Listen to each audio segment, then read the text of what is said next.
Welcome to Big Ideas with Scott. My name is Scott, and I like ice cream a lot. Sometimes I'll just get a pail and eat it. But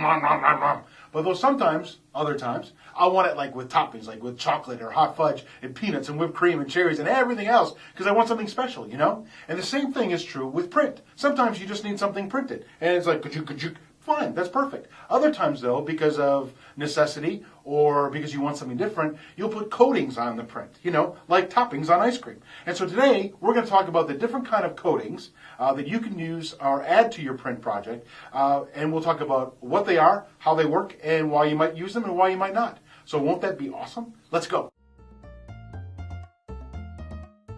First up is varnish. Now, varnish dries by this chemical reaction. And what's cool about varnish is that there's different finishes of the varnish. You can get gloss or satin or dull, and so you've got different things to choose from. What's awesome about varnishes is that, well, there's a few things. One, you can do like a spot varnish. So like, just like certain areas of a piece could be all glossy, and the rest could be all not glossy. The other thing that's nice is that it protects the ink. So when you do a varnish over your printed piece, it'll protect the ink underneath. So if you've got a piece that's got to be handled a lot, varnish is a perfect solution. The other thing that's cool, though, is that it's got when you're talking about like the gloss, it's like this brilliant gloss of like 65 to 75 on the gloss scale of magic. It's just, they're beautiful when you do it in gloss. The bad things, though, about varnish is that it takes a little bit extra long time for it to dry, and it also can start to yellow after time. A lot like caramel on a sundae.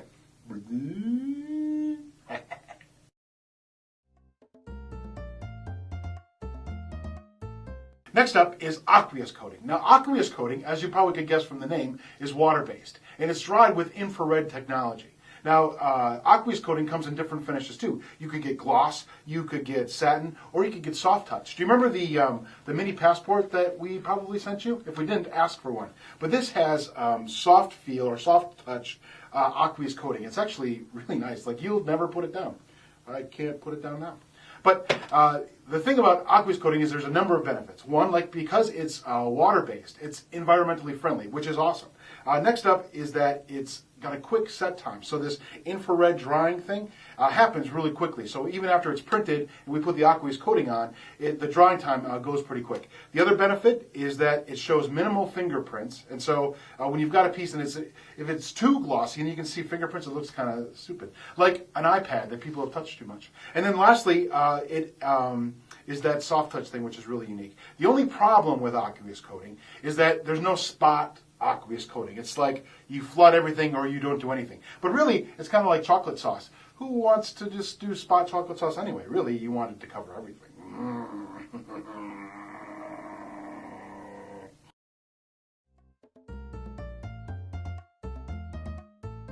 Next up is UV coating.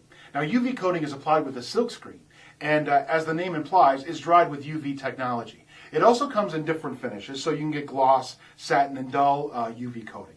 Now, the advantages of UV coating are tremendous. Like, it's super high gloss, like as high as like 95 on the glossometer. You know what I mean? It's like super duper high gloss. It's also high rub resistance. It's also instantly dry. Because of the process that we use to apply it, it doesn't take like an overnight for it to dry. So on quick jobs, it happens very fast.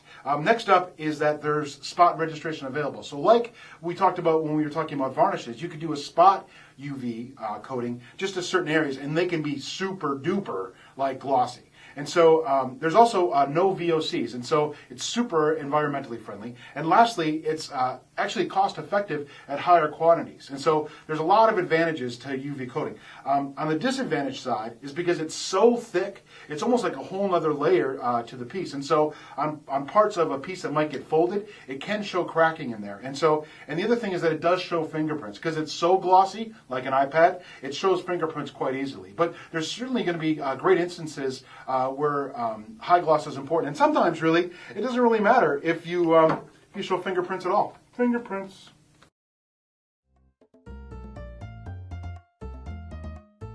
Last up is lamination. Now, lamination actually isn't even like really a coating as much as it is like a process, because what we'll do is we'll take plastic and we'll add that right onto the surface of the print using this heat process. And so lamination, as you can imagine, though, is super durable. Like if you could think of menus, like in a diner or whatever, or you could think of like even like paper binders will be laminated because A, it makes them super strong. Two, they're impermeable surfaces then, so they're easy to clean up. And three, they're really hard to tear. And so all of those things make them a great solution for a lot of different applications. They come in a couple of different finishes, gloss and matte, and they're super cost effective. And because the real cost to lamination comes in the material cost, and that can offset pretty quickly. Now the disadvantages to lamination are that it shows fingerprints, which is okay because they're easy to clean. It also is an overall application. We can't just spot laminate, we've got to laminate the whole thing. And lastly, it's not recyclable. Like when you do something with a laminate on, you can't just throw that in the recycling bin. It's got to be thrown away. So from that standpoint, it's not exactly environmentally friendly, but it is a super solution on a lot of different things, because really we're just taking it and we're like coating everything right up.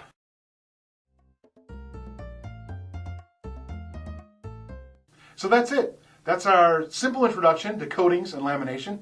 If you have any questions, though, about how any of this works, or what might be the best solution for a job or a project that you're working on, or if you'd like to see samples of any of these kind of things, just contact Independent. We'll ship you samples or answer your questions or whatever else. Just keep in mind, though, that when you need or desire for your printed piece to be special or have unique qualities, toppings or coatings and lamination, like a little cherry on top of your sundae.